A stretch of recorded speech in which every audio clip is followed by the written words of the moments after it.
As I'm recording this video, it is November 19th of 2021, which means that today is the 17-year anniversary of the craziest NBA game in history, the Malice at the Palace, the game between the Indiana Pacers and Detroit Pistons that ended up in a blowout game for the Pacers, and with 1 minute left to go in the fourth quarter, the biggest brawl that we have ever seen in NBA history breaks out. And I recently watched the documentary that came out about the Malice at the Palace and really going in depth with what actually happened with this whole situation. I really highly recommend watching this documentary. I watched it a few months ago and it was definitely really interesting to see how the whole situation played out. But what I want to talk about in today's video is a little bit different. I want to look back at this situation from the Indiana Pacers perspective and look at how this situation with how 3 of their star players got suspended might have impacted their year and actually impacted the entire history of their franchise and really the history of the NBA overall. So this will be a very interesting video to go in depth with, and without further ado, let's get into it. So when you look at the Indiana Pacers as a franchise, this is one of the teams in NBA history that has never won an NBA championship. But as a franchise, their peak was definitely in the early 2000s. In 2000, they made it all the way to the NBA Finals, led by an incredible season by Reggie Miller, and ended up coming up just short to the dominant Los Angeles Lakers, led by Shaq and Kobe.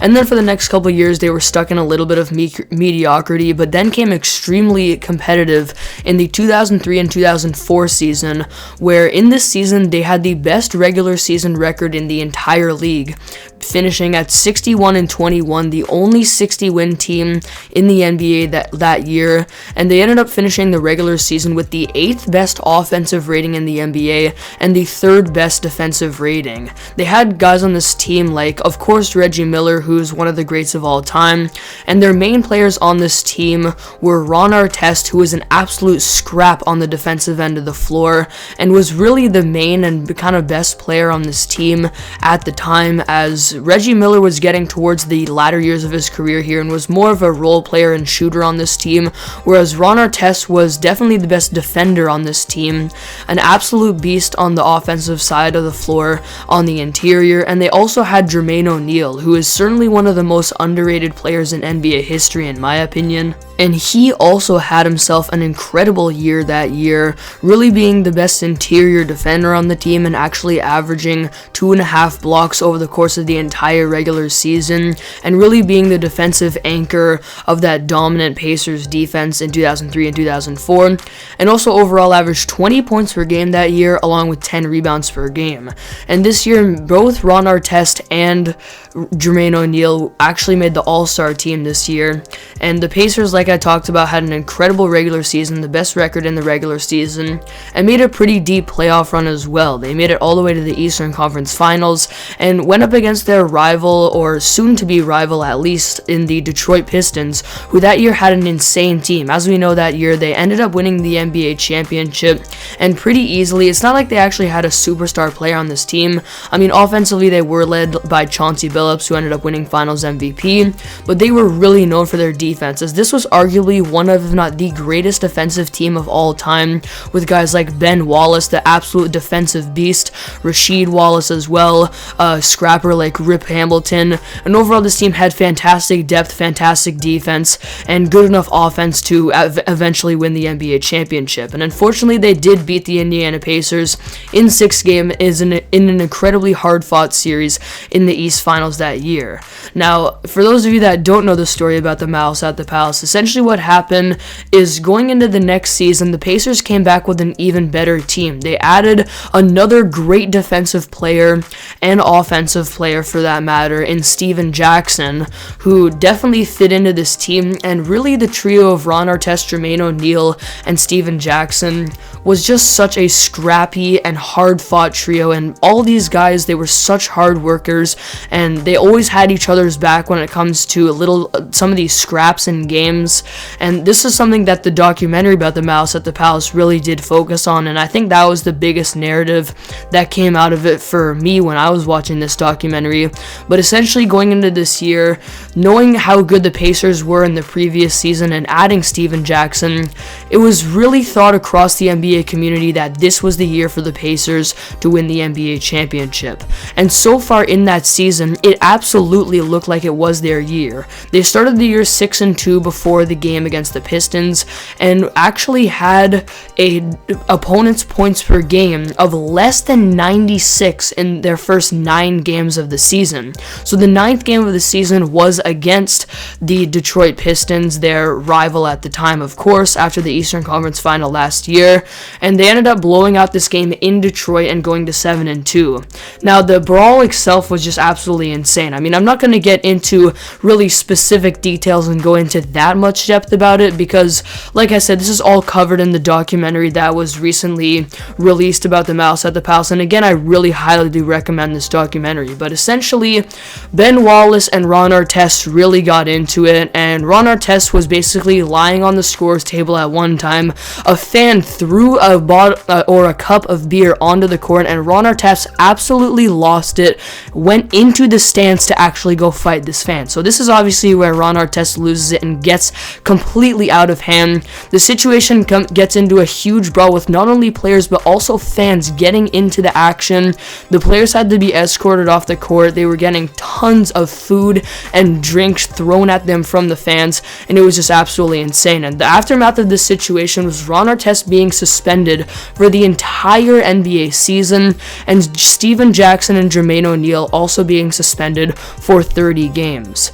So this is the aftermath of the situation, and now for the rest of this video, I want to get into how this actually affected all of these players if the Pacers were to actually go in and win the NBA title that season. Because like I mentioned, they were just such an insane defensive team, a very good offensive team as well, and with what they did in the previous season and the improvements made to their team and how they actually completely dominated the Detroit Pistons the night of the Malice at the Palace, all signs were pointing towards that even though it was extremely early in the season, the Pacers absolutely were probably the favorites, honestly, to win the NBA title that year. So theoretically speaking, if they did win that title, how did this affect NBA history? When we look at some specific players here, we obviously got to start with the legend himself, Reggie Miller. I mean, Reggie is arguably, and in my opinion, one of the top 10 greatest players of all time to not win an NBA championship. And the fact that he had the legitimate chance to win one in this season, and it was washed away because of some huge brawl where the other 3-star players on this team were suspended for the majority of the season, and for Ron Artest's case, the rest of the season. This had to be absolutely heartbreaking for Reggie Miller, and we actually saw it in the documentary, him actually getting quite emotional about the fact that he was retiring at the end of that season, and he knew that he could have won the championship that year if it wasn't for the Malice at the Palace. And when we look at Reggie Miller's career, he is one of the greatest shooters of all time. He led the NBA in free throw percentage 5 years in his career, and during his peak was truly one of the best scorers in the NBA. And he's an absolute legend in Pacers history, of course, for sticking his entire career with them, leading them to an NBA Finals run in 2000. And really, he was more of a role player towards the end of his career and in these 2004 and 2005 seasons. But the fact that he could have had a ring here would absolutely change NBA history a lot, but it was washed away, of course, because of the Malice at the Palace. And when we look at a guy like Ron Artest, I mean, if this situation doesn't happen with him, his whole career could have been completely different, and really NBA history could have been different as well. I mean, first of all, he's able to win a ring with the Pacers potentially. He probably ends up staying with the Pacers and not going over to the Los Angeles Lakers to help them win championships later on in 2009 and 2010. He doesn't even change his name to Metta World Peace. I mean, I think that's a pretty big thing here. And not to mention that early in the season, despite it only being 9 games, he was actually playing like legitimately the MVP of the league this season. In the 9 games, he was averaging 25 points per game on very close to 50-40-90 shooting, only 0.4% off of shooting 50% from the field, and doing this all while being one of the best defenders in the NBA. So I'm not saying he would have won MVP this year, but he was having the best year of his career.